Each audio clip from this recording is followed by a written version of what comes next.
Hi guys, this is Nebat Jude, and you are welcome to Learning with Richie.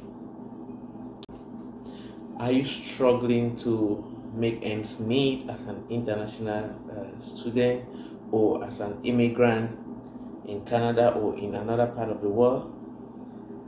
Do you do you spend your entire life working just to make ends meet?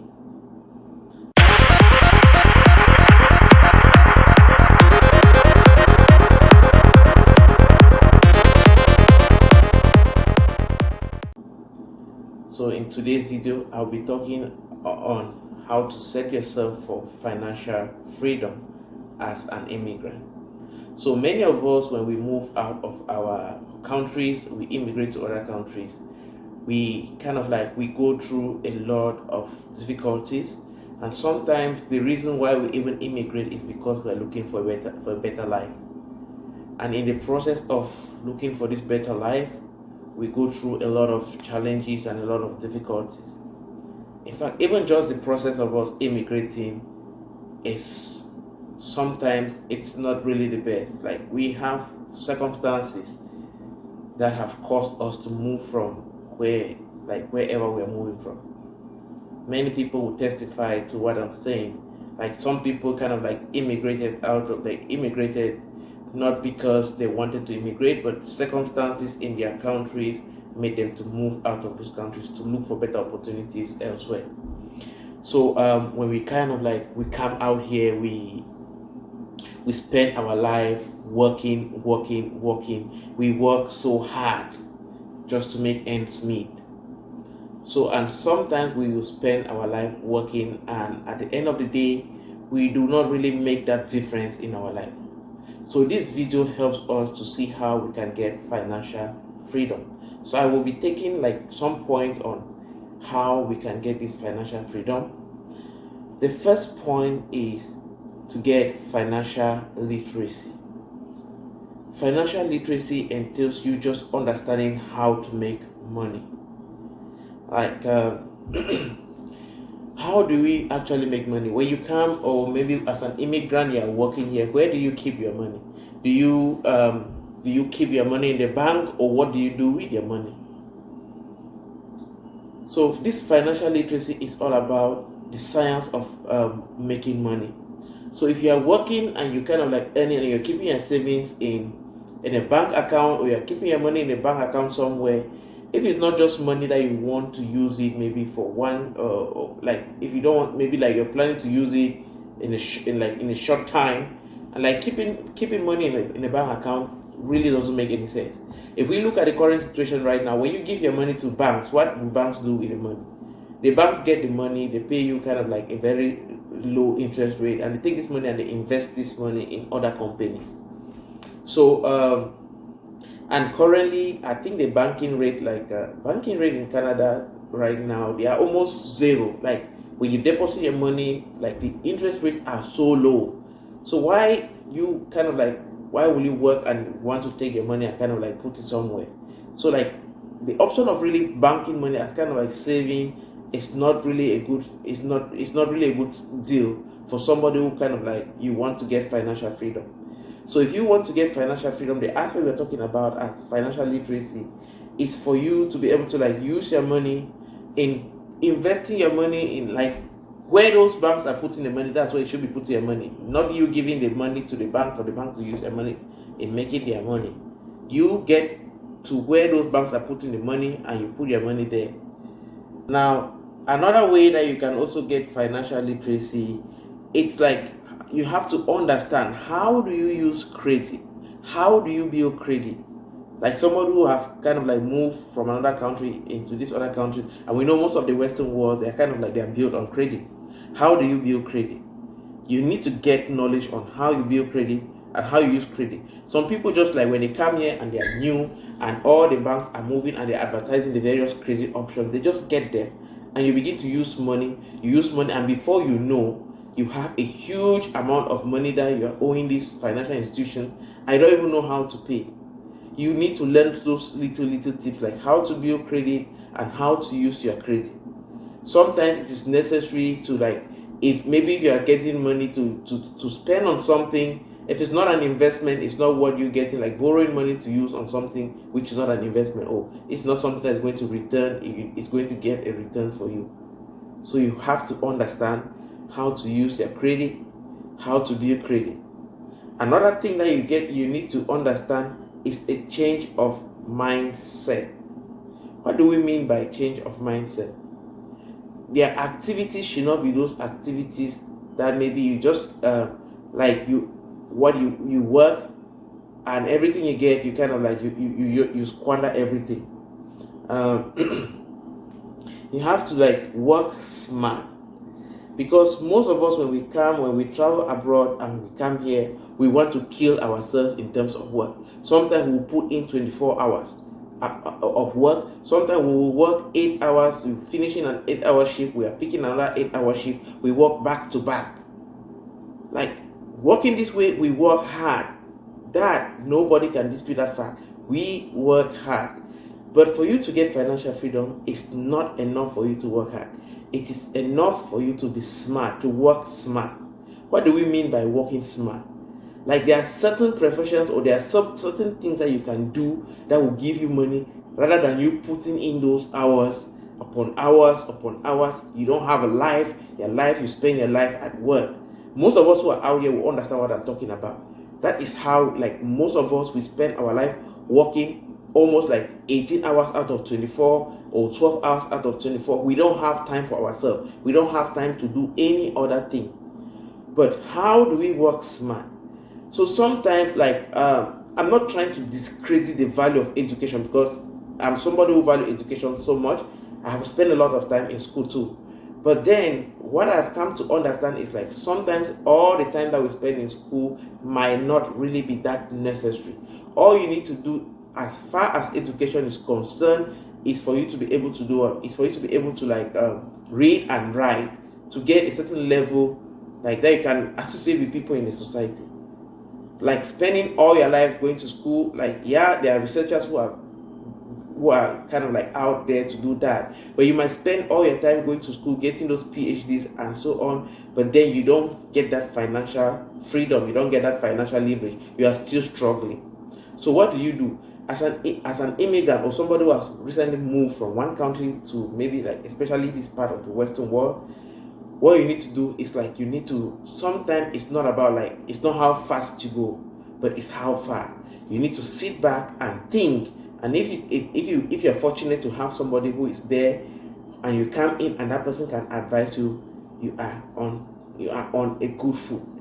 Because when you come in here, sometimes you just need to sit back and think and look at your life. Maybe sometimes some of the things that you have studied out there, that you have spent a lot of time on those things, when you come here, some of those things might be like, they will not give you those career options that can really make you to have that financial freedom.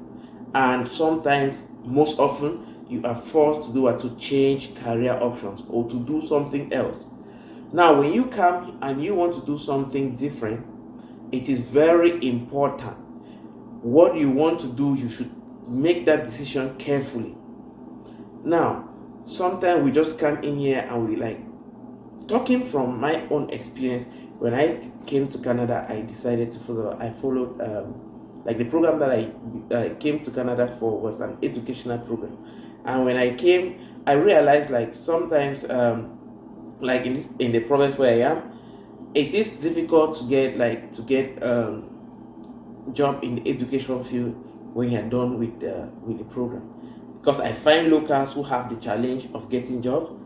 And again, like, as somebody who have come from outside, I think you also have, like, a challenge. I'm not really saying that there are no people who have come from outside who have get educational jobs, no. But then it is a little challenging. You need to compete with so many people for you to be able to, like, gain a job into that particular area. So I decided to change the program that I was doing, and I looked for something else. So, like, that is what we should be looking at. Sometimes when we leave there, we're moving to other countries. Like, those who are already there are telling us, like, you need to get into nursing, you need to get into medicine for you to be able to make it.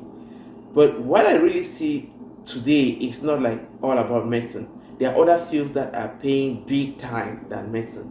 One of those fields is the IT field. The world is led by technology. It's driven by technology. And if we look at it very well, we have so many courses in IT that do not really require you to spend a huge amount of money that you have to spend in school, like paying university tuition, the amount of time you have to invest in your education and stuff like that. So you can kind of like take a 6 months IT course, and by the time you are done with your program after 6 months, you are making 6 figures a month. That is the truth. I know a friend who left Cameroon and immigrated to Canada. He was kind of like was a driver in Cameroon. He immigrated to Canada and took an IT course. He took an IT course for 6 months, and after 6 months, this guy was making $150,000 US annually. He was making $150 annually, which means his paycheck a month is more than $1 million in Cameroon. It's more than $1 million francs CFA. And these jobs are there and the prospects are only increasing. Instead of you coming and kind of like deciding to go spend 5 years, 4 years, 3 years, 2 years in maybe like university following a master's program, that you might come out and get a job maybe that's paying you maybe 60,000 annually, 80,000, 50,000, 40,000 annually. It's good to sit back and look at what sells in this particular industry. What is that field which has the highest like job openings and has prospects of growth in the near future. Once you locate that, you can now like get into that particular field and you do something for a short time, and before you know, you're making those huge figures. That's one of the ways that you can gain financial freedom. Another way to gain financial freedom is in our attitudes. How do we behave when we get here? Do you prefer to spend the rest of your life working for somebody? I would suggest that there are 3 ways that we can use to gain financial freedom through our attitude. Number 1 is either you own a business. That means you have a business that you have set up and you are running it as the owner of that business. And again, in that direction, there are so many resources, so many services available that the government have provided. There are also non-governmental organizations that are out here with so many services supporting new businesses, because those new businesses will help the economies to grow. So they are supporting new businesses in every means possible. It's not expensive. It's not that expensive to create a new business. And also there are government loans, there are government grants that are given free without interest for people who are out there to start up businesses. So you might want to leverage on that, and you take your action as an immigrant to set up a new business. Another thing that you should be doing is investing in real estate. Real estate might be like maybe buying houses and kind of like just buying houses, modernizing them and sending them out and renting them out or leasing them out. Or you might be buying land, developing the land and selling them, or renting it out to tenants. But that is another option, because like over the past years, we've been having a situation where the price of the housing market has been going up and up and up, and we don't know any time that it's going to return. So like that particular aspect only appreciate. So that will be another good line for you to kind of like to invest.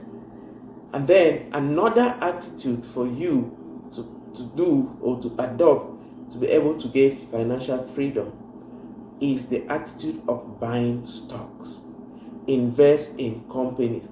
No matter how small it is, invest in these companies. Put your money in these companies. Take for instance, like instead of moving every day buying drinks from Coca-Cola every time, you can decide to buy Coca-Cola shares. Instead of going to mall, you can adopt an attitude of like, before you buy anything that belongs to these big companies, you have a share in those companies. You might buy maybe just like a small portion or a small fraction of a share of that company, But over the time, the shares will appreciate and you will make money. Take for instance, like, okay, you're somebody who believes in fashion, and maybe you buy stuff from Adidas, you buy stuff from Nike. Like, if you decide, like, okay, before I buy maybe a pants or a shirt from Nike, I'm going to get a small portion of the stock of Nike. So that's kind of like an attitude that you have to adopt. That maybe you might invest maybe $200, $250, $1,000 in the shares, and over the years, as time goes on, the value of these shares will only appreciate, and that's how you make money. Because basically what the banks do is like they take your money as loan and they buy these shares in these companies and make money. And when they make money, they take the money that they make and they give you a small portion, but as the loan, the amount that they agree to be giving you as interest on your loan. So that's what you can do. Again, look at, we have other companies like garbage collection companies. The quantity of household waste that is released every day is only increasing, and these garbage disposal companies are going nowhere. So what do? You can buy a share in some of these companies. Buy shares there, because these companies will go nowhere. Their values will only increase with time. So if you adopt an attitude of like, before buying stuff from maybe like any public company, you have shares in that company, no matter how small the shares are. Before you know, maybe in a year's time, you will not be able to understand, like, to estimate the number of companies that you have, number of companies in your portfolio. And these people make profits quarterly, and every quarter as a shareholder, you have your own share of the benefit from this company. Imagine you getting into a shop, like you get into, let's take for instance, you get into a shop that they sell Coca-Cola, and you kind of like, you're a shareholder, you have shares with Coca-Cola, and you see the way they display the drinks there. Maybe they just expose the drinks, or the cooling temperatures are not really the best. What do? When you first of all walk into that particular shop where they sell those drinks, you feel different. Like you just walking into a place as a stranger, you feel different because you know you are part of that company. It's like you're in your own business, So you might like tell whoever, those who are selling there, like, don't you think maybe this drink is not maybe kept under the good cooling temperature? Maybe we need to cool the drinks more, or maybe we need to move these drinks from here and put them in another area. You are talking as somebody who has a stake in that business. You have invested in that business, and you have your money is in the business, and you have that interest in the business. So walking into that shop gives you that confidence. You walk with your head high. You can talk with people. You can talk to people in the shop, like somebody. You have that authority, like somebody who has shares in that particular place. So those are some of the tips that we can kind of like practice as immigrants to sustain financial breakthrough. Another thing that we have to do, we have to motivate ourselves. We have to look for ways like to keep ourselves motivated. Read books, Think and Grow Rich, The Power of Positive Thinking, Power of Attraction. Those are some of the things that will help us, will keep that desire in us burning as people who want to like sustain financial breakthrough. I hope this video is helpful to you. Please do subscribe to my channel. Make sure you like this video. Click the notification bell so that whenever I upload a video, you will be informed. Thank you so much, and I will see you in my next video.